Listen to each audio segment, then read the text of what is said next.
Արաքարի համայնքապետի սպանությունը բացահայտված է, 20-ամյա Գևորգ Հարությունյանը խոստովանել է, որ հանցագործության դրդապատճառը եղել է վրեժխնդրությունը։ Հրաձիգը ասել է, որ սպանությունը կատարել է իր մտերիմ ընկերոջ Գրիգոր Օհանյանի վրեժը լուծելու համար, վերջինիս մահվան մեջ մեղադրելով սպանված համայնքապետ Վալոդիա Գրիգորյանին և նրա շրջապատին։ 20-ամյա մեղադրյալը պատմել է, որ մեկ ամիս շարունակ հետևել է զոհին, նախապատրաստելով սպանությունը։ Ի դեպ, իրավապահները խուզարկության ժամանակ հայտնաբերված մարզասրահի քարտի միջոցով են պարզել սպանության հեղինակի ինքնությունը։ Կալանավորվել է նաև սպանված Գրիգոր Օհանյանի եղբայրը Նարեկ Օհանյանը հանցագործությանն օժանդակելու և հետքերը թաքցնելուն օգնելու մեղադրանքով։ Այս մանրամասները հանրային հեռուստաընկերության եթերում հայտնել է քննչական կոմիտեի նախագահ Արթուր Պողոսյանը։ Ոստիկանությունն այժմ մերձավանում ուժեղացված ծառայություն է իրականացնում, դեպքի նախաքննությունը շարունակվում է հանցագործության բոլոր հնարավոր մասնակիցներին բացահայտելու համար։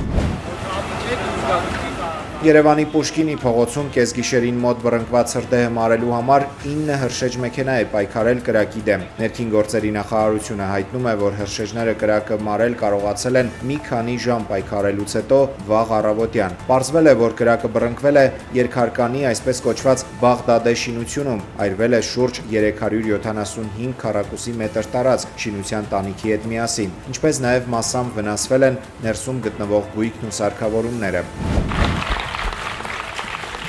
Հայաստանի վարչապետի Եվրոպայի խորհրդի խորհրդարանական վեաժողովում մոտ 25 րոպե տևած ելույթն ավարտվել է ծափահարություններով։ Մինչև ծափերը Նիկոլ Փաշինյանը ներկայացրել է Հայաստանի ժողովրդավարական զարգացումները, նշելով մեջբերում՝ ես ինձ հետ ԵԽԽՎ եմ բերել թե հաջողությունների, թե անհաջողությունների պատմություններ։ Ուրախ եւ հպարտ եմ ԵԽԽՎ-ին զեկուցել, որ 2018 թվականի ժողովրդական ոչ բռնի թավշյա հեղափոխությունից ի վեր իշխանությունը Հայաստանում որևէ ընտրություն կեղծելու փորձ անգամ չի արել։ Այս ընթացքում տեղի են ունեցել 2 խորհրդարանական ընտրություններ եւ թիմ ընտրություններ Հայաստանի բոլոր համայնքներում, որոշ տեղերում նույնիսկ 2 անգամ։ 2018 եւ 2021 թվականների համապետական խորհրդարանական ընտրությունները միջազգային հանրության կողմից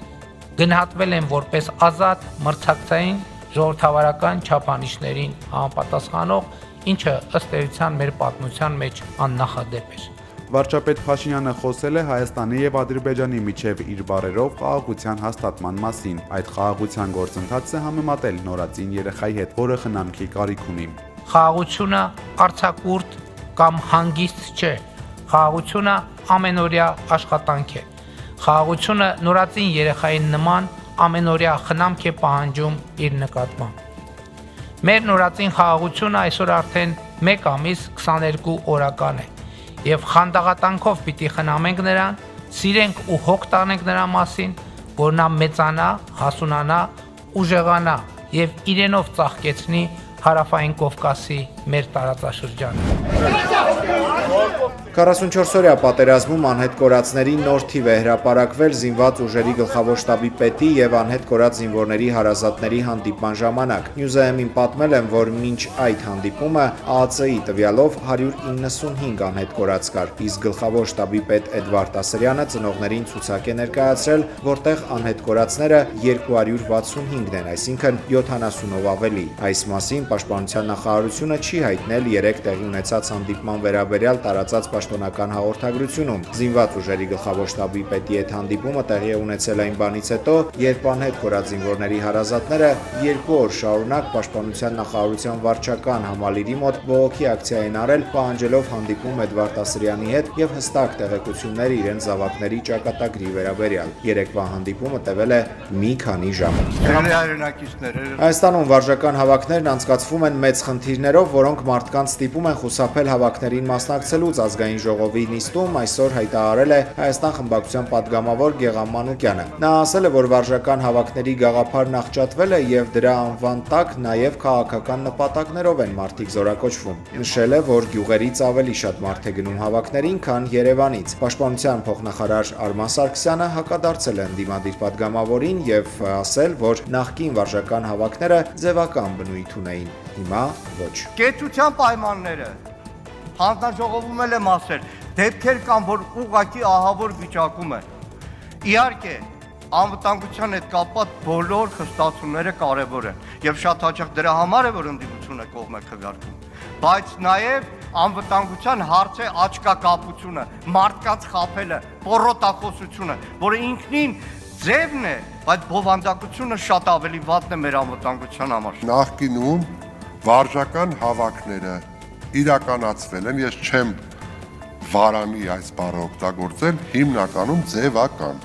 Իսկ այսօր իրականացվում են ըստ էության, ըստ բովանդակության, ըստ նշանակության։ Քաղաքացիական պայմանագիր խմբակցության երկու կարկառուն դեմքերի միջև լարվածությունը կարծես նոր զարգացում է ստանում։ Պատգամավոր Հայկ Սարգսյանը այսօր ասել է, որ թիմակիցը ազգային ժողովի նախագահ Ալեն Սիմոնյանը իր դեմ կարգապահական վարույթ սկսելու դիմումը ներկայացրել է այն պատճառով, որ ինքը պայքար է սկսել խաղային ոլորտի դեմ։ Սարգսյանի խոսքով Ալեն Սիմոնյանը կուսակցության վարչությանը դիմել է հենց այն օրը, երբ ազգային ժողովում քննարկվում էր իր հեղինակած օրենքի նախագիծը, որը նախատեսում էր 2 անգամ բարձրացնել խաղային ոլորտի ընկերությունների հարկային բեռը։ Ես այստեղ ուղիղ կապ եմ տեսել, թե ինչու իմ գործընկեր Ալեն Սիմոնյանը իմ նկատմամբ կարգապահական պատասխանատվություն հարուցելու դիմումը ներկայացրել է հենց մարտի 4-ին, այլ ոչ այլ օր։ ԱՄՆ նախագահն ու Իսրայելի վարչապետը Սպիտակ տանը ներկայացրել են Գազայի հատվածում պատերազմի ավարտի եւ տարածաշրջանում խաղաղության հաստատման ծրագիր։ Այն Դոնալդ Թրամփը անվանել է պատմական։ Եթե Համասն ընդունի ծրագիրը, առաջին քայլով պետք է ազատ արձակվեն բոլոր պատանդները ոչ ուշ, քան 72 ժամվա ընթացքում։ Համաս շարժումը պետք է զինաթափվի, իսկ Գազան ապառազմականացվի։ Զինաթափմանն ու ապառազմականացմանը զուգահեռ իսրայելական ուժերը փուլ առ փուլ դուրս կբերվեն Գազայից, սակայն Իսրայելը կպահպանի անվտանգության ընդհանուր պատասխանատվությունը եւ անվտանգության գոտին։ Կստեղծվի նոր միջազգային վերահսկիչ մարմին խաղաղության խորհուրդ անվանումով, այն կղեկավարի Դոնալդ Թրամփը։ Այս մարմինը պատասխանատու կլինի պաղեստինցիների եւ միջազգային փորձագետների կազմված Գազայի նոր ժամանակավոր կառավարության ձևավորման համար։ Թրամփն ասել է, եթե Համասը մերժի ծրագիրը, Իսրայելը կունենա ԱՄՆ-ի լիակատար աջակցությունը գործն ինքնուրույն ավարտին հասցնելու համար։ Համաս շարժումը դեռ չի արձագանքել առաջարկին։ Հորդանան գետի արևմտյան ափում գործող Պաղեստինի իշխանությունը նախագահ Մահմուդ Աբասի գլխավորությամբ ողջունել է Թրամփի նախաձեռնությունը, նշել, որ Թրամփի ծրագիրը ճանապարհ է հարթում դեպի արդար խաղաղություն հիմնված երկու պետությունների սկզբունքի վրա։ Իսրայելի վարչապետը սակայն դեմ է Պաղեստին պետության գոյությանը, ինչի մասին հայտարարել է նաև երեկ Սպիտակ տանը։ Պաղեստին պետության ճանաչումը մի շարք գերտերությունների կողմից, այդ թվում Ֆրանսիայի, Միացյալ Թագավորության, Ավստրալիայի, Թրամփը համարել է հիմարություն։ Չնայած խաղաղության պլաններին, զենքերը շարունակում են կրակել Գազայում։ Քաղաքի արևմուտքում գտնվող Աբու Հասիրա փողոցում բնակելի շենքի վրա իսրայելական հարվածի պատճառով տասնյակ պաղեստինցիներ են զոհվել եւ վիրավորվել։ Տուժածների մեջ նաեւ երեխաներ կան։ Իսրայելի պաշտպանության բանակը հայտնել է, որ իր ուժերը շարունակում են գործողությունները Գազայում ահաբեկչական խմբավորումների դեմ։ Գազայում պատերազմի սկզբից ի վեր արդեն զոհվել է ավելի քան 66000 պաղեստինցի, 168,000-ը վիրավորվել են ըստ պաշտոնական տվյալի։ ԱՄՆ կառավարությունը վաղվանից հնարավոր է դադարեցնի աշխատանքը, ինչը կհանգեցնի բազմաթիվ դաշնային գործառույթների կասեցմանը եւ 100,000-ավոր աշխատակիցներ կարող են հարկադիր արձակուրդի ուղարկվել, ինչպես դա եղել է 2018-19 թվականներին Դոնալդ Թրամփի նախագահության օրոք 35-օրյա շատդաունի ժամանակ։ ԱՄՆ փոխնախագահ J.D. Vance-ը կառավարության աշխատանքը կատվածահար անելու համար մեղադրել է դեմոկրատներին։ Չի կարելի ատրճանակը պահել ամերիկացի ժողովրդի գլխին եւ ասել, եթե չանեք այն, ինչ ուզում են Սենատի եւ Ներկայացուցիչների պալատի դեմոկրատները, մենք կփակենք ձեր կառավարությունը, ասել է Վենսը։ Հանրապետականները չեն համաձայնում հաստատել դեմոկրատների առաջարկած 1.5 տրիլիոն դոլարի առողջապահական փաթեթը, պնդելով, որ այն ներառում է աբսուրդ դրույթներ, ինչպիսիք են առանց փաստաթղթերի միգրանտների համար առողջապահական ծառայությունները։ ԱՄՆ կառավարության ֆինանսավորումը կսպառվի սեպտեմբերի 30-ի կեսգիշերին, եթե օրենսդիրները մինչև այդ համաձայնության չգան։ Վարշավայում հանդիպել են Հայաստանի եւ Ուկրաինայի արտգործնախարարներ Արարատ Միրզոյանը եւ Անդրեյ Սիբահայը, քննարկել Հայաստան-Ուկրաինա համագործակցությունը։ Համաձայնել են ակտիվացնել երկկողմ օրակարգը։ Ուկրաինայի արտգործնախարարը Արարատ Միրզոյանին հրավիրել է Կիև։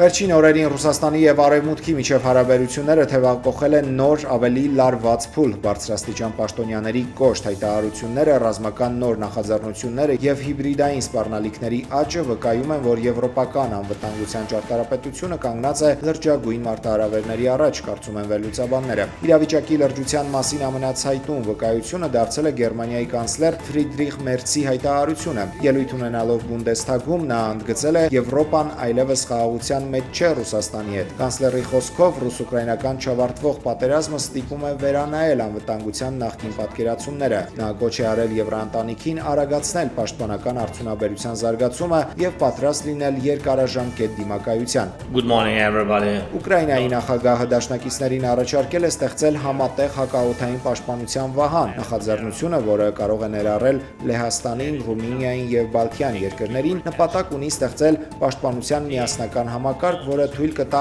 ավելի արդյունավետ որսալ ռուսական օդային թիրախները եւ պաշտպանել ինչպես Ուկրաինայի, այնպես էլ Եվրոպայի արևելյան թևի քաղաքացիական ենթակառուցվածքները։ Այս իրադարձությունների ֆոնին Դանիան եւ Սկանդինավյան այլ երկրներ նախազգուշացրել են հիբրիդային հարձակումների սպառնալիքի մասին, որոնք դարձել են նոր իրականության մաս։ Խոսքը ոչ միայն կիբերհարձակումների, այլև քրիտիկական ենթակառուցվածքների մոտ ռուսական անօդաչուների ակտիվության մասին է։ ՆԱՏՕ-ն արդեն իսկ ուժեղացրել է պարեկությունը Բալթիկ եւ Հյուսիսային ծովերում։ Ռուսաստանը մեղադրանքների մի պատասխան եվրոպացիներից պահանջել է կոնկրետ ապացույցներ։ Դաշնության նախագահի մամուլի քարտուղար Դմիտրի Պեսկովը նկատել է, որ եվրոպական երկրները չեն ներկայացնում որևէ փաստ, օրինակ ԱԹՍ-ի բեկորներ, թռիչքի հետագծի հստակ տվյալներ, որոնք կվկայեին Ռուսաստանի ներգրավվածության մասին։